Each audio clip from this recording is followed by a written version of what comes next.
नमस्कार, अपनी डफली अपना राग देख रहे हैं आप। आपके साथ मैं हूं नलिनी पांडे। सबसे पहले बड़ी खबर आपको बता दें, इलाहाबाद हाईकोर्ट ने आगरा में सत्संग सभा और पुलिस विवाद में 5 अक्टूबर तक यथास्थिति बनाए रखने का निर्देश दिया है।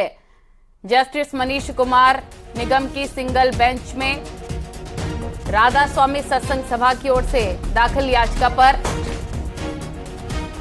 सुनवाई हुई और सत्संग सभा पर सरकारी जमीन पर कब्जा करने का आरोप है और इसे कब्जा मुक्त कराने को लेकर पुलिस से इनका विवाद हो गया था। सत्संग सभा के लोगों पर पुलिस पर पथराव करने का आरोप है और इधर सत्संगियों ने पुलिस पर लाठीचार्ज का आरोप भी लगाया है।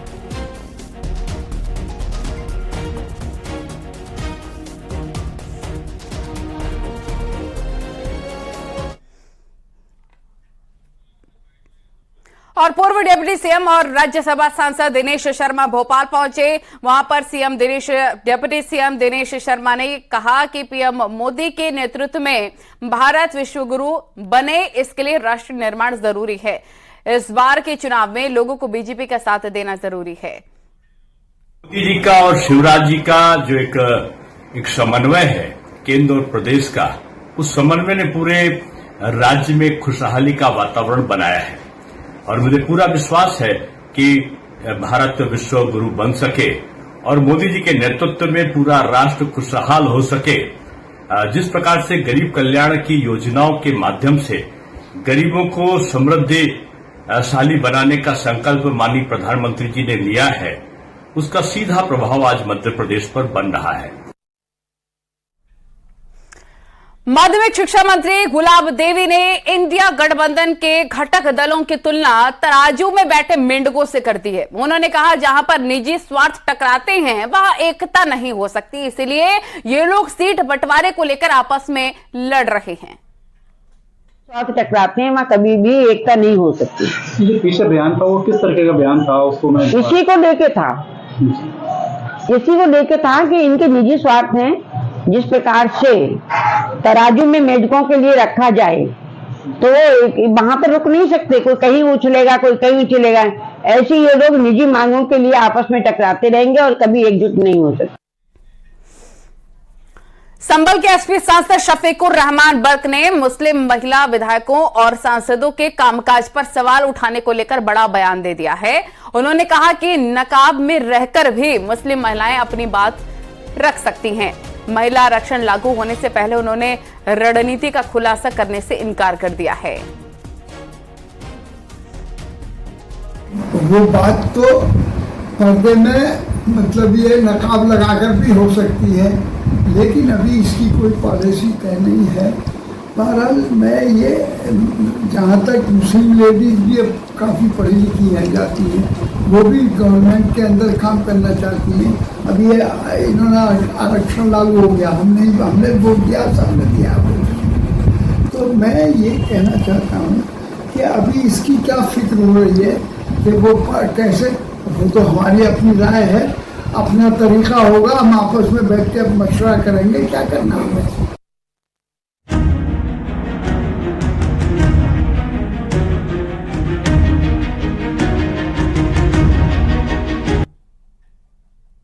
और केंद्रीय जांच एजेंसी एनआईए का यूपी उत्तराखंड में सर्च ऑपरेशन लगातार जारी है। खालिस्तानी आतंकवादियों, समर्थकों और उससे जुड़े प्रतिबंधित संगठनों से जुड़े आरोपियों के यहां सर्च ऑपरेशन चल रहा है। राजस्थान, उत्तर प्रदेश, पंजाब, राजस्थान, दिल्ली के 50 से ज्यादा लोकेशन पर सर्च ऑपरेशन चल रहा है। सूत्रों के मुताबिक यूपी में पीलीभीत, लखीमपुर खीरी, अलीगढ़, सहारनपुर में एनआईए की छापेमारी चल रही है। इसके साथ उत्तराखंड में उधम सिंह नगर के बाजपुर में एनआईए की छापेमारी चल रही है। आसिम गन हाउस के मालिक शकील अहमद के घर और दुकान में एनआईए की छापेमारी चल रही है। शकील अहमद पर खालिस्तानी आतंकवादियों को असलहा देने का आरोप लगा है। नाभा जेल तोड़ने में शामिल बदमाशों को हथियार सप्लाई का आरोप है। बताया जा रहा है कि कुछ खालिस्तानी आतंकियों के पास से बरामद हुई हैं गन हाउस बेची गई गोलियां।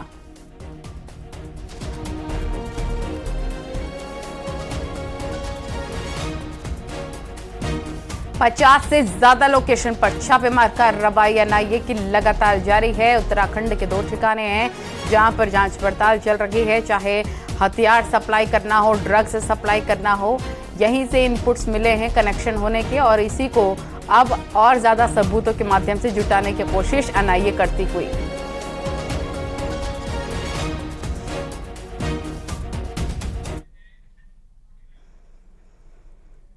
और सीएम योगी आदित्यनाथ के गोरखपुर दौरे का आज दूसरा दिन है। सीएम योगी गोरखनाथ मंदिर में आयोजित सेमिनार एक भारत श्रेष्ठ भारत पर आयोजित सेमिनार में शामिल हुए। दिग्विजय नाथ सभागार में यह कार्यक्रम हुआ और इस मौके पर सीएम योगी ने कहा कि हमें अपनी सनातनी परंपरा पर गर्व करना चाहिए, जिसने दुनिया का मार्गदर्शन किया। उन्हें जीवन मूल्यों और दर्शन के बारे में बताया। दुनिया में विकास की अवधारणा क्या हुई, ये भारत ने सिखाया। हर भारतवासी को इस पर गौरव की अनुभूति करनी चाहिए कि दुनिया को सबसे प्राचीन ग्रंथ के रूप में ऋग्वेद हमने दिया, हमारे पूर्वजों ने दिया, हमारे ऋषि मुनियों ने दिया। दुनिया के अंदर विकास की अवधारणा क्या होनी चाहिए, यह भारत ने दिया। इस पर हमें गौरव की अनुभूति करनी चाहिए। हमें अपने तीर्थों पर गौरव की अनुभूति करनी चाहिए। ये तीर्थ वास्तव में जिन्हें हम धर्मस्थल कहते हैं, ये केवल धर्मस्थल नहीं है।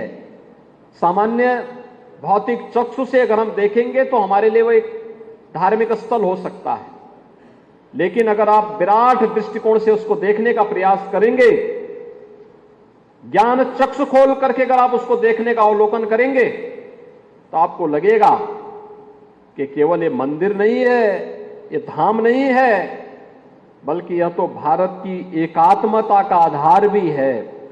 पूरा भारत इन मंदिरों में आता है, यहां से प्रेरणा प्राप्त करता है, यहां से प्रकाश प्राप्त करता है, एक नई दिशा प्राप्त करता है। विश्व पर्यटन दिवस के मौके पर संस्कृति विभाग की ओर से गोरखनाथ मंदिर में अलग अलग परंपराओं के नृत्य कराए जा रहे हैं। गाजीपुर से आए कलाकारों ने धोबिया नृत्य किया, वहीं पर बुंदेलखंड से आए कलाकारों ने राय नृत्य करके अपनी परंपराओं का प्रदर्शन किया। प्रयागराज से आए लोक कलाकारों ने डोडिया नृत्य के जरिए भगवान श्री राम के वनवास से लौटने की झांकी प्रस्तुत की है। विश्व पर्यटन दिवस के मौके पर आज गोरखनाथ मंदिर में भी अलग अलग कार्यक्रम आयोजित किए जा रहे हैं और सबसे बड़ी बात यह है कि इन कार्यक्रमों में जो हमारी धरोहर है, जो हमारी संस्कृति है, उसको दिखाने की कोशिश की जा रही है। ये लोग गाजीपुर से आए हैं और इस नृत्य को धोबिया नृत्य कहते हैं और इसके संरक्षण के लिए, इसको आगे बढ़ाने के लिए, इसको जन जन तक पहुंचाने के लिए विश्व पर्यटन दिवस के मौके पर आज यहाँ पे यह कार्यक्रम आयोजित किया जा रहा है। ये बताएं कहाँ से आए आप लोग? गाजीपुर मर्दा थाना। तो आज जिस तरीके से कार्यक्रम हो रहा है उससे बढ़ावा मिलेगा इस नृत्य को? जी। तो कितने खुश हैं आप लोग मुख्यमंत्री के इस बात? बहुत खुश है, एकदम से पूरा समाज के लेकर के, पूरा जनता जनार्दन को लेकर के बड़ी हम लोग खुश है सर। मुख्यमंत्री पहल पे खुश हैं? एकदम खुश है सर। इसको धोबिया नृत्य? हाँ, धोबिया नृत्य, ग्राम पोस्ट मर्दा, जिला गाजीपुर, पूर्वांचल। तो ये लोग गाजीपुर से आए हुए हैं और इसे धोबिया नृत्य बोलते हैं। और इसी तरीके से गोरखनाथ मंदिर परिसर में ही ये बुंदेलखंड से आए हुए लोग हैं और इसको राई नृत्य बोलते हैं। ये राई नृत्य इसको कहते हैं और ये बुंदेलखंड की कला, बुंदेलखंड की संस्कृति को यहाँ पे दर्शा रहा है। आज जिस तरीके से आप लोग परफॉर्म कर रहे हैं, इस कला को बढ़ावा मिलेगा इससे? सर बिल्कुल मिलेगा। ये की बुंदेली राई कहते हैं इस कला को, जो कि बुंदेलखंड को रिप्रेजेंट करती है शुरू से ही। और इसमें कई सारे फॉर्म रहते हैं, जैसे ढिमराई हो गया, राई हो गया, दीवारी हो गया, जो कि बुंदेलखंड की सभ्यता को रिप्रेजेंट करती है। ठीक है, और इससे हमें ये बढ़ावा मिलेगा क्योंकि जैसे और संस्कृति है, जैसे राजस्थानी की राजस्थान संस्कृति है, पंजाबी की संस्कृति पे गर्व है। आज यहाँ पे आप लोग हैं तो खुशी है? जी हाँ, बिल्कुल, बहुत खुशी है हमको। सरकार ने आप लोगों के लिए काम किया है, महाराज जी ने? हाँ जी, किया है बिल्कुल। तो अब आप लोग जिस कला को प्रदर्शित कर रहे हैं वो आगे बढ़ेगा? हाँ जी, बढ़ेगा बिल्कुल, यही प्रयास है। तो यहाँ जो कलाकार आए हैं वो अपने कला से, अपने नृत्य से यहाँ पे लोगों का मन मोह रहे हैं और इसी तरीके से। और इससे पहले सीएम योगी ने जनता दरबार लगाया। इसके बाद उन्होंने गोरखपुर से कुशीनगर जाने वाली 11 बसों को हरी झंडी भी दिखाई। आयुष्मान भारत योजना में लगातार उत्तर प्रदेश को मिले पुरस्कार को लेकर भी सीएम योगी ने बधाई देते हुए ट्वीट भी किया है। 2 तस्वीरें इस वक्त आप देख रहे हैं। सीएम ने हरी झंडी दिखाई बसों को और जनता दरबार लगाया है। आज क्योंकि गोरखपुर के दौरे का दूसरा दिन सीएम योगी आदित्यनाथ का, जनता दरबार उन्होंने लगाया है और सीएम ने हरी झंडी भी बसों को दिखाई है।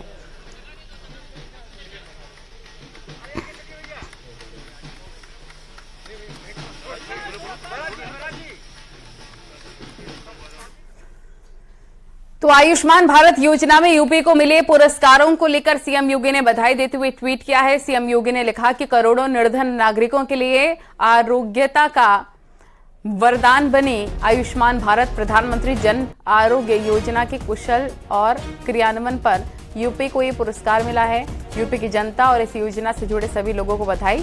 प्रधानमंत्री जन आरोग्य योजना को बेहतर तरीके से धरातल पर उतारने के लिए यूपी को 2 पुरस्कार मिले हैं। पहला, आयुष्मान पूछताछ केंद्र की स्थापना कर ग्रीन चैनल पेमेंट व्यवस्था शुरू करने के लिए, और दूसरा, आभार स्कैन के सर्वाधिक संख्या और टोकन तैयार करने के लिए मिला है।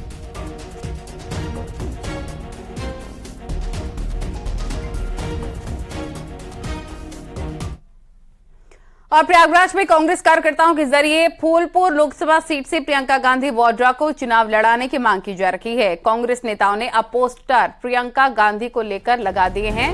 पोस्टर में फूलपुर 0 किलोमीटर का लगा साइन बोर्ड बना चर्चा का विषय बन गया है। ये पोस्टर अल्पसंख्यक वर्ग और पिछड़ा वर्ग कांग्रेस के शहर अध्यक्ष अरशद अली की तरफ से लगाया गया है। इसमें लिखा है, उम्मीद की आंधी प्रियंका गांधी, फूलपुर 0 किलोमीटर।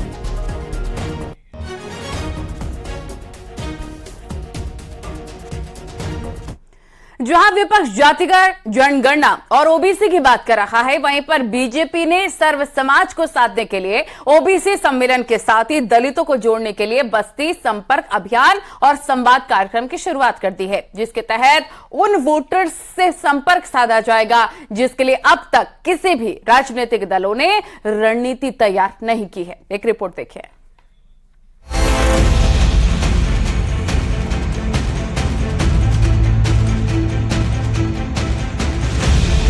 पहले मुस्लिमों को साधने के लिए पसमानदा प्लान, फिर ओबीसी को साधने के लिए सोशल प्लान, और अब दलित वोट बैंक पर पकड़ बनाने के लिए बीजेपी ने अपना मास्टर प्लान तैयार कर लिया है। इसके तहत पार्टी दलित बस्तियों तक पहुंचने के लिए विशेष अभियान चला रही है, जिसकी शुरुआत हो चुकी है और 2 अक्टूबर से पहले इसे अंजाम तक पहुंचाया जाएगा। मिशन 2024 की चुनावी तैयारी में जुटी भारतीय जनता पार्टी पूरे उत्तर प्रदेश में दलित वोट बैंक को साधने में जुट गई है। भारतीय जनता पार्टी पूरे उत्तर प्रदेश में दलित बस्तियों में दलित संवाद और संपर्क अभियान चला रही है। फिलहाल बस्ती संपर्क संवाद अभियान 2 अक्टूबर तक है, लेकिन इसे दिसंबर तक चलाने पर सहमति बन गई है। इसके तहत सांसद विधायकों की लिस्ट तैयार हो गई है। केंद्र और प्रदेश सरकार के मंत्री भी दलित बस्तियों में जाएंगे। दलित बस्तियों में जाकर पार्टी फीडबैक भी जुटाएगी। सरकारी योजनाओं से अनुसूचित जाति को मिल रहे लाभ की जानकारी देंगे। यूपी बीजेपी की अनुसूचित जाति मोर्चा के अध्यक्ष रामचंद्र कन्नौजिया ने कहा कि हम वंचित वर्ग के बीच काम करते रहे हैं। बस्ती संपर्क एवं संवाद अभियान जो है, हम पिछले वर्ष भी इसको कर चुके हैं। तो इससे जो मुझे लोगों की जानकारी, उनका जो मुझे व्यू मिला, उसको लेकर के एक बार फिर हम अपनी जनता के बीच में जा रहे हैं। और जब हम लोग उनके बीच में गए तो उन्होंने कहा, चुनाव से पहले पहला है कोई दल जो मेरे पास अभी आया। लेकिन इस बार और सघनता के साथ इसको करने की योजना है। उत्तर प्रदेश में दलितों के बीच अपनी पैठ मजबूत करने के लिए बीजेपी का ये अभियान अब गांव-गांव में चलने वाला है, जिससे अनुसूचित जाति को साधा जा सके और उन्हें भी केंद्र और राज्य सरकार की योजनाओं के बारे में बताया जा सके। Bureau report, news 18।